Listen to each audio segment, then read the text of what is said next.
industry হৈছে ব্যৱসায় প্ৰতিষ্ঠান হৈছে আমাৰ ল'ৰা ছোৱালী চাকৰি পাব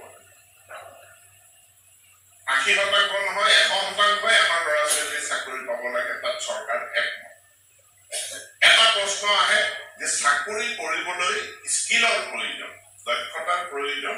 প্ৰফিচিয়েন্সিৰ প্ৰয়োজন আৰু তাৰ কাৰণে প্ৰয়োজন সাপেক্ষে আজি আমি বিভিন্ন দক্ষতাৰ প্ৰশিক্ষণবিলাক কৰি আছো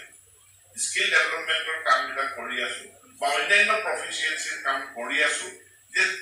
যি অঞ্চলত ইণ্ডাষ্ট্ৰী স্থাপন হৈছে যি অঞ্চলতে জাগিৰোডত সেমিকন্ডাক্টৰ ইণ্ডাষ্ট্ৰী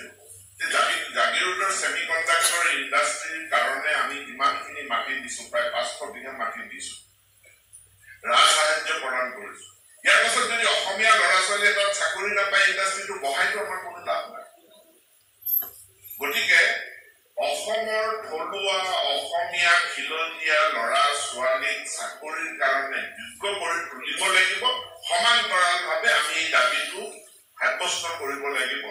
যে তেওঁলোক যাতে কাম কৰাৰ কাৰণে তেওঁলোক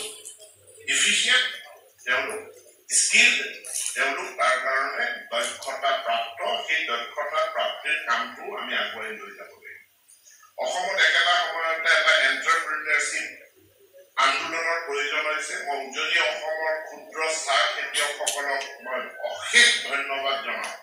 যে উজনি অসমৰ ক্ষুদ্ৰ চাহ খেতিয়কসকলে এটা চাহ খেতিয়কৰ এন্টাৰপ্ৰিনিয়ৰশ্বিপ বৃহৎ আন্দোলন তেওঁলোকে সফল কৰি তুলিলে আৰু সফল কৰি তোলাৰ কাৰণে চাহ ইণ্ডাষ্ট্ৰীৰ আজি এটা অংশ খিলঞ্জীয়া মানুহৰ হাতলৈ এই ক্ষুদ্ৰ চাহ বাগিচাৰ জৰিয়তে আহিছে এনেধৰণে বাকীবিলাক ক্ষেত্ৰতো আমাক এটা এন্টাৰপ্ৰিনিয়ৰশ্বিপ আন্দোলনৰ প্ৰয়োজন আৰু ইয়াৰ কাৰণে আজি আপোনালোকৰ হোৱা আলোচনাখিনি মৰ্মে আমি যিকোনো ইণ্ডাষ্ট্ৰী যিকোনো উদ্যোগৰ ক্ষেত্ৰত আমিতো ইনচেন্টিভ দিওঁৱেই চৰকাৰখনে খিলঞ্জীয়াৰ কাৰণে বিশেষ ইনচেন্টিভ দিয়াৰ পলিচি এটা অসম চৰকাৰখনে গ্ৰহণ কৰিব লাগে এইটো মই এজন মন্ত্ৰী হিচাপে আপোনালোকৰ কথাখিনি উপলব্ধি কৰিছো আৰু এই কথাও মই মাননীয় মুখ্যমন্ত্ৰীলৈকে কেবিনেটলৈকে আমি কঢ়িয়াই লৈ যাম